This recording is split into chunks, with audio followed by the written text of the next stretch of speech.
Assalamualaikum warahmatullahi wabarakatuh. Alhamdulillah. Selamat siang para sedulur-sedulur yang saya cintai. Jumpa lagi di kanal YouTube-nya Pak Digun. Oke para sedulur, jadi saat ini kita semua sudah bisa kemudian menyaksikan gubernur dan wakil gubernur baru yang akan menjabat di DKI Jakarta, yaitu Mas Pramono Anung dan Bang Dul, teman-teman. Ini adalah suatu kejadian, suatu peristiwa yang sangat membanggakan, yang sangat kemudian mengembirakan kita semua ya, karena kemarin memang sepertinya pasangan yang diusung oleh Partai Demokrasi Indonesia Perjuangan ini sepertinya juga kemungkinannya untuk menang itu sebenarnya kecil gitu kan. Kenapa? Karena memang kemudian Partai Demokrasi Indonesia Perjuangan pun pada hari-hari terakhir ketika kemudian ada revisi Undang-Undang Pilkada itu sebenarnya juga kemungkinannya kecil, karena memang kemudian ternyata revisi Undang-Undang Pilkada pun yang sempat ditolak DPR akhirnya tetap diterima oleh DPR, sehingga kemudian Partai Demokrasi Indonesia Perjuangan bisa mencalonkan calonnya sendiri gitu kan. Karena memang kemudian kalau merunut peraturan pilkada sebelumnya kan harus memiliki perolehan suara 20% dari anggota DPRD setempat. Nah itu lolos, ternyata juga kemudian PDI Perjuangan setelah itu juga berdiri sendiri ya, pada waktu itu berdiri sendiri karena kemudian seluruh partai kemudian bergabung dalam koalisi Indonesia Maju yang kemudian juga didukung oleh mantan Presiden Joko Widodo. Dan kebetulan memang kemudian PDIP pun berusaha untuk mencalonkan Anies Baswedan yang memang kemudian sebelumnya lah ditinggalkan oleh partai-partai yang menyokongnya, ditinggalkan oleh partai-partai yang sebenarnya juga sudah mendapatkan manfaat dari Anies Baswedan ya, karena perolehan suara partai-partai penyokongnya ini kan memang pastinya juga karena efeknya Anies Baswedan, ada efeknya Anies Baswedan juga di situ gitu kan. Akhirnya ternyata ketika PDIP berusaha untuk mencalonkan Anies Baswedan di DKI Jakarta pun juga gagal teman-teman, karena sepertinya juga ada isu-isu yang berkaitan dengan invisible hand yang kemudian memang nggak menghendaki Anies Baswedan itu tampil atau muncul lagi di gelanggang perpolitikan di negeri kita ini. Dan ketika terakhir PDIP berusaha membawa Anies ke Jawa Barat pun lagi-lagi sepertinya langkah Anies juga terjegal di sana. Dan alhasil kemudian Partai Demokrasi Indonesia Perjuangan mengeluarkan kader mereka, pasangan Mas Pram dan Bang Dul. Nah, kalau Bang Dulnya kan memang kemudian memang udah populer ya di DKI Jakarta ini, udah saya dari kecil juga sering nonton Mas Dul, Bang Dul atau Mas Rano Karno gitu. Tapi yang masalah kan dulu kan kemarin Mas Pram juga kan memang kalau masyarakat awam belum begitu banyak yang ngerti gitu kan. Dan pada waktu awal kemunculannya kan memang kemudian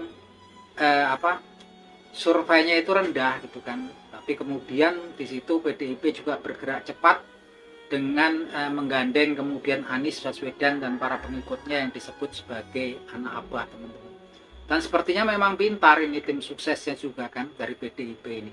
Karena kemudian dalam tampilan kampanyenya ini memang sepertinya Pramono Anung dan Rano Karno kan nggak begitu kentara, nggak begitu kental sekali nuansa PDIP-nya ya. Warna merahnya nggak begitu kentara, karena memang kan kalau DKI Jakarta ini kan sebetulnya markasnya pelumbung suaranya daripada Partai Keadilan Sejahtera ya, kota besar. Artinya kemarin memang kemudian simbol-simbol warna orange justru yang muncul, yaitu orang-orangnya Anies Baswedan dan juga para pengikutnya yang disebut dengan anak abah, yang mereka baretnya itu baret kuning kan, kalau kemarin kalau PDI kan warna-warna merah. Dan ini memang kemudian tampaknya efektif ya, karena kemudian Anies Baswedan kemudian menggait para pengikut-pengikutnya. Di sisi PDIP pun kemudian PDIP kemudian menggunakan motor mesin partai yang sangat kuat, yaitu Basuki Cahayapurnama atau Ahok, dan juga para pengikutnya, simpatisannya yang disebut Ahoker. Nah ini memang kemudian luar biasa, dalam beberapa minggu saja kemudian survei dan elektabilitasnya Mas Pram dan Bang Dul itu naik drastis gitu kan.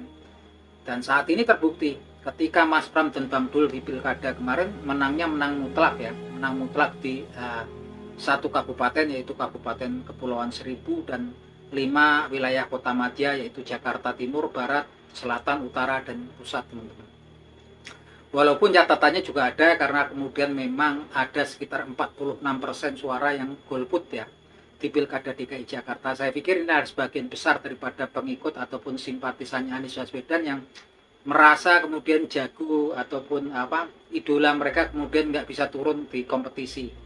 Dan juga kan memang sebagian besar dari pengikutnya Anies Baswedan ada yang mengikuti langkah geraknya Anies Baswedan untuk mengusung Mas Pram dan Bang Dul, ada sebagian kemudian yang memang tidak mengikuti langkah geraknya Pak Anies Baswedan dalam pemilihan itu. Walaupun mereka dalam komen-komen mengatakan ya sekedar bukannya meninggalkan Pak Anies Baswedan, tapi memang kemudian mereka nggak bisa mengikuti ketika Pak Anies kemudian menyokong calon dari PDIP yang memang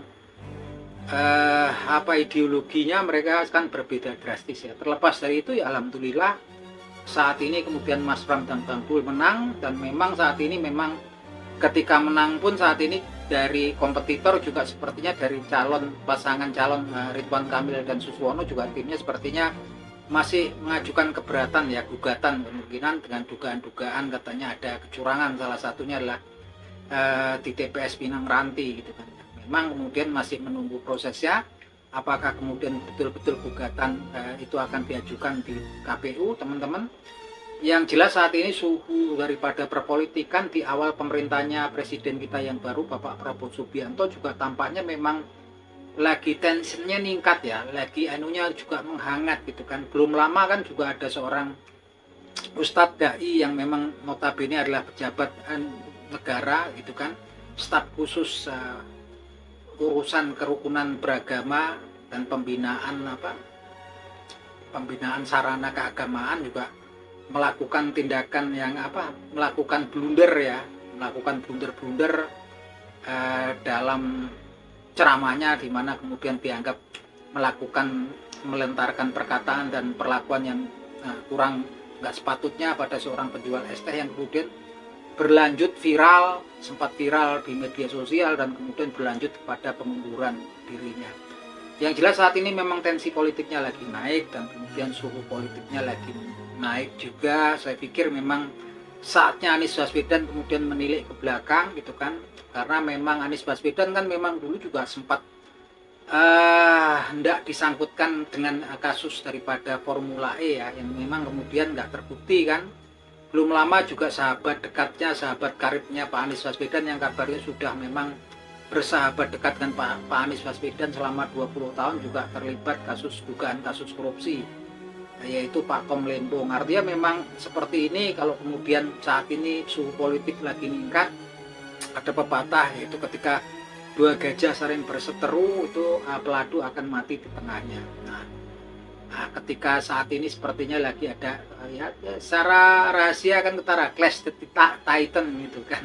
Ada baiknya memang kemudian Pak Anies Baswedan melakukan langkah yang disebut langkah profilaktif atau langkah pencegahan, menarik diri gitu kan. Yang penting udah terbukti bahwasanya di karir ataupun kepopularitasnya Pak Anies Baswedan ini masih terbukti, masih punya pengaruh yang sangat kuat gitu kan. Terbukti PDIP calon dukung Pak Anies menang. Kita juga bisa lihat tuh golput yang banyak itu kemungkinan besar juga orang-orang yang kemudian simpatisannya Pak Anies Baswedan. Artinya Anies Baswedan masih cahayanya menuju 2029 walaupun masih lama, itu kan memang kemudian dia punya posisi tawar yang kuat di mata partai-partai politik. Nah yang jelas juga pengikutnya Pak Anies Baswedan itu semakin hari semakin banyak. Buktinya apa? Buktinya ketika saya selalu bikin konten yang kaitannya ada nama Pak Anies Baswedan, itu yang nonton itu selalu rame gitu kan. Yang komen juga banyak gitu kan. Yang tentunya mereka kebanyakan adalah pendukungnya Pak Anies Baswedan. Yang enggak cuma sekarang di DKI Jakarta atau Jawa Barat ataupun Banten, tapi juga udah melebar ke wilayah-wilayah lain di luar Pulau Jawa. Dan ini saya pikir semakin hari semakin bersinar. Saya pikir saatnya saat ini kemudian Pak Anies Baswedan kemudian untuk menarik diri dari panggung perpolitikan, santai sama keluarga gitu kan, enjoy di rumah, jalan-jalan, atau kemudian mungkin kan pastinya juga ada undangan untuk ngobrol-ngobrol podcast kan, banyak kan ya tokoh-tokoh politik juga yang memiliki kanal YouTube untuk podcast gitu kan, dan juga mungkin bisa saja dapat panggilan untuk ngobrol-ngobrol di beberapa stasiun televisi. Sebaiknya memang menarik diri dulu gitu kan Pak Anies Baswedan, karena takutnya kan memang kita nggak tahu apa yang segala sesuatu ini bisa terjadi ya di negeri kita saat ini ya. Memang saatnya memang menarik diri Pak Anies, nanti pada saatnya juga Pak Anies ini masih memiliki kemudian memiliki daya tarik yang sangat kuat dari partai-partai. Yang jelas partai-partai itu udah ngerti semua. Ini Anies Baswedan ini suaranya kuat sekali gitu kan. Dan memang ini harapannya kalau kemudian muncul Pak Anies, saya pikir nggak perlu bikin partai lagi gitu kan. Karena nanti partai-partai yang baru ataupun partai-partai yang kecil nih kalau kemudian bisa menggait, bisa bekerja sama dengan Pak Anies Baswedan, tentunya memang ya bisa jadi kasus Demokrat dan Pak SBY ketika ada partai baru yaitu Demokrat dengan tokohnya pada waktu itu Pak SBY, di pemilu awal kemunculannya Partai Demokrat dan Pak SBY langsung melejit ya, jadi pemenang pemilu sekaligus menang pileg dan pemenang pilpres nih. Ini bisa terjadi gitu kan. Dan Anies saya pikir nggak perlu kemudian bergabung dengan partai-partai yang sudah eksis saat ini karena terbukti nggak begitu populer yang ada saat ini karena memang di Pulau Jawa aja bayangkan gitu kan, yang golput itu jumlahnya besar. Lihat kemudian di Banten 38%, DKI 46% golputnya, Jawa Barat 38%, Jawa Tengah 32%, Jawa Timur 34% yang golput. Artinya memang kalau bisa ya nggak perlu apalagi kemudian kembali kepada partai-partai yang kemudian platformnya platform agama, platformnya ideologinya agama. Saya pikir sudah lah Pak Anies cukup, karena memang kemarin juga Pak Anies kan memang kemudian ya nyatanya ya namanya perpolitikan, tetap ketika kemudian nggak begitu manfaatnya kurang ya pastinya juga akan ditinggalkan. Dan ini pembelajaran yang sangat penting buat Pak Anies Baswedan saya pikir. Dan saya pikir juga Pak Anies nggak perlu lagi kemudian terafiliasi tergabung gitu kan dengan platform-platform organisasi-organisasi yang platformnya Islam garis keras. Saya pikir memang sudah saatnya Pak Anies Baswedan itu jadi tokoh bangsa, seorang tokoh intelektual yang kemudian nasionalis dan religius jalan tengahnya. Toh pengikutnya juga semakin banyak. Ketika jadi seorang tokoh bangsa itu bukan milik sekelompok orang, segelintir orang dengan agama tertentu, keyakinan tertentu, ataupun mungkin golongan-golongan tertentu, tapi Pak Anies sudah merupakan tokoh bangsa yang milik seluruh elemen bangsa ini gitu kan. Dan saat ini posisinya sudah pas, dan memang kemudian untuk mengamankan diri cukup kemudian menarik diri daripada kancah perpolitikan dan muncul lagi pada saatnya nanti gitu kan. 2029 masih panjang gitu kan, masih jauh gitu kan. Dan kalaupun nanti kemudian proses daripada kemenangan Mas Pram dan Bang Dul juga sampai ke MK, kalau memang betul ya, kalau sampai kemudian terjadi 2 putaran pun baru Pak Anies kemudian bisa muncul lagi gitu kan, dan para pengikutnya. Nah, saya pikir itu aja obrolan kita teman-teman. Lagi-lagi memang namanya Anies Baswedan nggak bisa dipungkiri ya, ketika ada saya bikin konten video YouTube, ketika ada nama Pak Anies Baswedan selalu banyak yang kemudian nonton ya teman-teman. Artinya memang popularitasnya semakin hari semakin menanjak, dan memang kemudian Pak Anies juga pastinya dari pengalaman perpolitikan, dari kemudian terakhir dia jadi pilpres, dari pilpres kemudian kalah ditinggalkan partai-partai penyokongnya, dan kemudian organisasi-organisasi yang dekat dengan dia pun meninggalkan dia. Ini menjadikan nilai pembelajaran yang sangat penting buat langkah politiknya Pak Anies Baswedan di kemudian hari.